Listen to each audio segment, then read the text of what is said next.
नमस्कार दोस्तों, मैं अंकुर उपाध्याय स्वागत करता हूं आप सभी का आपके अपने YouTube channel share market analysis में।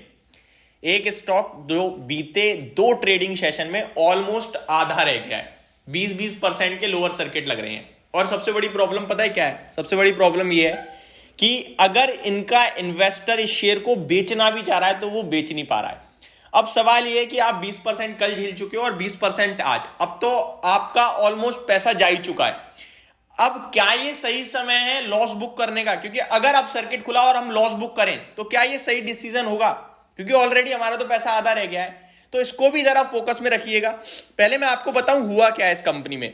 इस कंपनी में हुआ यह है कि आरबीआई ने पेटीएम जो ऐप है उसमें बहुत कुछ है, आपको भी पता है, मुझे भी पता है।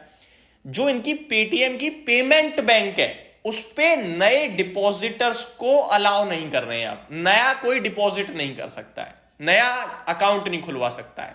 और साथ ही साथ जो रिचार्ज वगैरह करते थे ना फास्टैग के, वो भी अब ये नहीं कर सकते हैं पेमेंट बैंक से। तो इनके लिए बड़ी मार पड़ी है। आप थोड़ी देर के लिए पेटीएम को एज अ बैंक ट्रीट कीजिए, कोई और बैंक ले लीजिए। मैं एग्जांपल किसी और बैंक का नाम लेके दूं तो सही नहीं रहेगा, बट आप समझ गए हो मेरे को लगता है। कोई भी एक्स बैंक है, उस बैंक के लिए सबसे इंपॉर्टेंट क्या होता है? पैसा। सिंपल, पैसा ही तो होता है। बैंक, हम लोग बैंकों में पैसा डिपॉजिट करते हैं, बैंक हमें एक छोटा रिटर्न देती है और उसी पैसे को वापस से बैंक क्या करती है? लैंड, यानी कि लोन पे चढ़ा देती है और वापस से वो ज्यादा ब्याज लेती है। तो हमें उस ब्याज में से थोड़ा बहुत देती है, अपने एम्प्लॉयज का खर्चा निकालती है और जो पैसा बचता है वो प्रॉफिट बैंक का। अब पेटीएम को अगर एक बैंक के रूप में ट्रीट किया जाए तो इनका तो फिर धंधा खत्म एक तरीके से। इनके पास तो फ्रेश पैसा नहीं आ रहा। लेकिन पेटीएम के और भी बहुत सारे बिजनेसेस हैं, उनसे चल रहा है। लेकिन पेटीएम पेमेंट बैंक से प्रॉब्लम आ गई है आरबीआई की वजह से। अब उसके बाद कल तो कंपनी की तरफ से कुछ आया नहीं, सिर्फ एक ही कमेंट्री आई कि इसकी वजह से 300 से 500 करोड़ का एबिटा पे फर्क पड़ेगा, जो कि अपने आप में बहुत बड़ा होता है।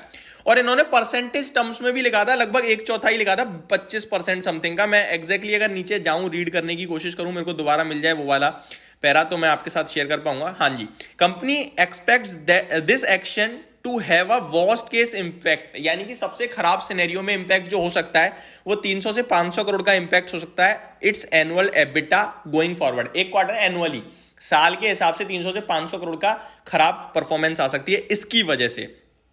ठीक है, आगे कंपनी की तरफ से आज बहुत सारी अनाउंसमेंट आई हैं जहां कंपनी के और बैंकों की मदद ले सकती है इस तरीके की। तो कंपनी ने कहा है कि हम ये सब पचा लेंगे, कोई दिक्कत नहीं है। Company executive, there is no operational challenge for landing business. Operational basis पे कोई चैलेंज नहीं है। Company executive, some disruption in landing business, थोड़ा सा डिसरप्शन आएगा, रुकावट आएगी लैंडिंग यानी कि लेन देन वाले बिजनेस में, business expected, but there will be normalcy eventually. आगे चलकर नॉर्मलसी हो जाएगी, नॉर्मल हो जाएगा आगे चलकर, ये कंपनी कह रही है। Not originating new loans for coming few weeks, waiting to resolve operational issues. Company executive will work under guidance of regulator. Conversation with them have started, are on positive side. Company executive discussion with NPCI have already started. NPCI वही जो अब आप Nash करते हो auto mandate के लिए, तो उनसे बातचीत शुरू कर दी है कंपनी ने। साथ ही साथ रेगुलेटर्स की गाइडेंस ले रही है। अभी जो आरबीआई बैंकों का रेगुलेटर ही है, तो उन्होंने जो पंगा डाला है ना, पंगा क्या उन्होंने अपने हिसाब से सही करा होगा जब करा है, तो वो एक इशू बनता हुआ दिख रहा है। बट कंपनी कह रही है ठीक है, अब ऑब्वियस ही बात है, कंपनी पे कुछ है ही नहीं अब कहने के लिए, यही बचा है तो वही कंपनी कह रही है। लेकिन सवाल एक ही है कि भैया क्या करें। देखिए, इस स्टॉक में ना पैसा बना ही नहीं निवेशकों का। 2150 रुपए का भाव अब तो ऐसा लगता है आसमान, बहुत दूर।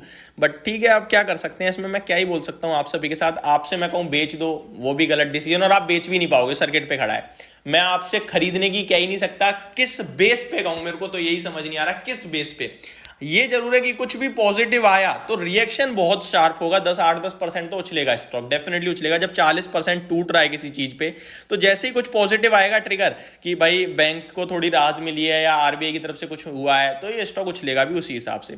तो जिन लोगों की बिड लगी हुई है सेलिंग के लिए, मैं उनसे ये कहूंगा कि बिड हटा दो। मान के चलो मैं एक इन्वेस्टर हूं पेटीएम में जो पहले से लेके बैठा है और बेच नहीं पा रहा है, तो मैं क्या कर रहा हूं, बिड लगा के छोड़ दे रहा हूं कि बिकेगा, बिक जाएगा।